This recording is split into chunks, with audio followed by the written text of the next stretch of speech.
everybody, it's Noreen, Atticus9799, and I really don't know what to call this except that I would like to show you, if you've never done it before, how to corn your own corned beef, which is really nothing more than a pickling process, but I tried this last year and it is amazing.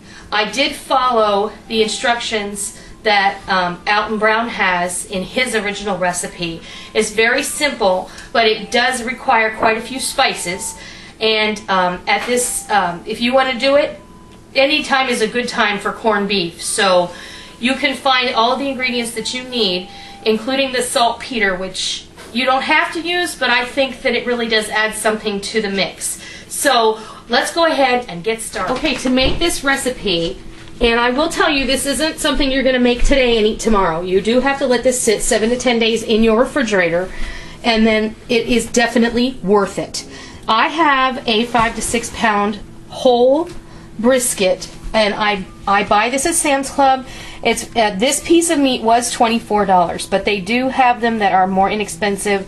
You can get pieces of a brisket. I tend to find that the center cut briskets are more expensive, and I like using the whole brisket. So we have a whole brisket here. I have unpackaged it and rinsed it.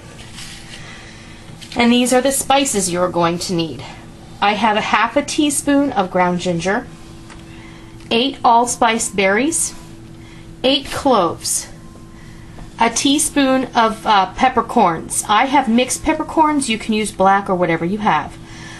12 juniper berries. Now these can be a little difficult to find, and if you need help finding them, I can tell you where you can purchase them. I have 2 teaspoons of mustard seed. I'm using 1 teaspoon of black mustard seed and 1 teaspoon of yellow mustard seed. 1 cinnamon stick that we're going to break into pieces, 2 bay leaves, and then 2 tablespoons of saltpeter. This you have to go to the pharmacy. If you have an old-fashioned pharmacy in your town, that is where you're going to want to look for this. Otherwise, you're going to have to get it off the internet. The only place I can buy it is at the pharmacy that's been here for like 75 years. And it has an old-fashioned pharmacist, and they sell it over the counter. You cannot get this at major big box places like Walmart or Target or some like CVS or Walgreens. They do not know what this is. Trust me, I called, and these people, they don't know their butt from a hole in the ground most of the time anyway, so asking them if they had saltpeter was like asking them if they ever saw an alien.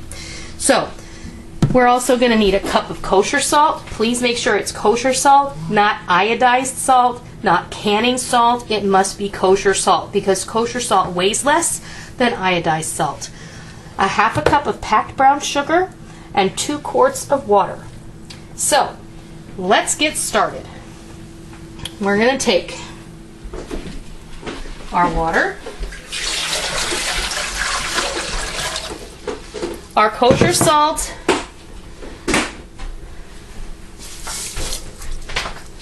and our brown sugar.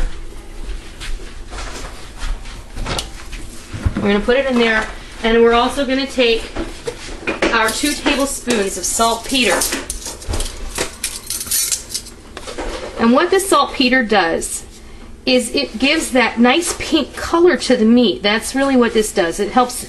It really does help the pickling process. Now you don't have to use this, but your meat isn't going to be as pink as what you're used to when you see corned beef, and it doesn't affect the flavor, but it does help with the absorption of the other spices into the meat product. So if you have any knowledge of what saltpeter used to be used for, that's all fake and false. They've since found out that it doesn't really do that.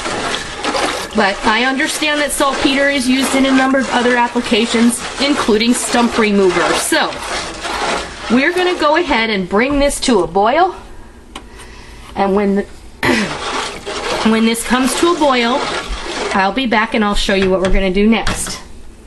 Okay, our solution of salt, sugar, saltpeter, and water has boiled. And we're going to remove it from the heat. And we're going to drop in our spices and give it a good stir.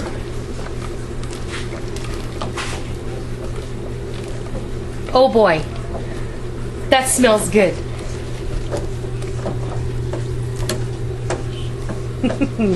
I just got the nod of approval from Rick, so it smells really good. Now, the next thing we're going to do is I am going to get 2 quarts of ice. Sorry, is that right? I have to look. 2 pounds of ice, pardon me. Which is 1 quart of ice. So, now we're going to drop this ice right in there. We can give it a good stir. This is gonna cool this down a lot more quickly. And then what we're gonna do is we're gonna just set it in this sink of cold water until it cools down all the way. You do not want to put a warm brine on your cold meat because you're just inviting bacteria, and we don't want bacteria. We want good stuff here. We're gonna set that in here. And then, when this is cooled down, I'll show you what we're going to do next. Okay, our solution is completely cooled. Really, it's been maybe 10 minutes. I don't even think it was that long. But we set it in that sink full of cold, cold water, and we put that 2 pounds of ice in there, and it's perfect. Now, the next thing I'm going to tell you, I'm going to use this plastic container. It has a lid. You can put this in a casserole dish in your refrigerator, but you must have a large plastic bag. This is a 3-quart Ziploc bag. Ziploc makes these jumbo bags. They make 3-quart, they make 10-quart, this is 3 gallons, pardon me. They also make 10-gallon and 20-gallon bags, which I use for all kinds of applications. I actually use the 20-gallon bags when I bucket pack my grain. So, this also has a pleat in the bottom, which isn't altogether necessary for this application, but you want to put this in the bag, and then you want to put the bag in this container, because I'm going to go put this in my beer refrigerator for about a week, and then we're going to cook it. So, we're going to take this lovely brisket. My beer refrigerator. I'm sorry, Rick's beer refrigerator. You just put that brisket down there in the bottom, and kind of stand your bag up.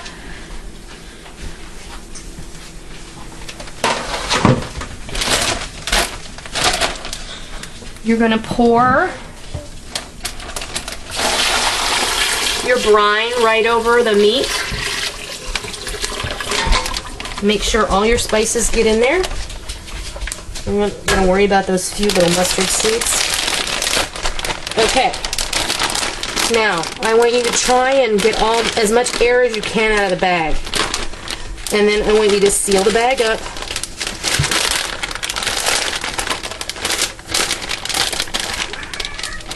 Then you're going to take the bag, put it in here, try and get that brisket to lay flat.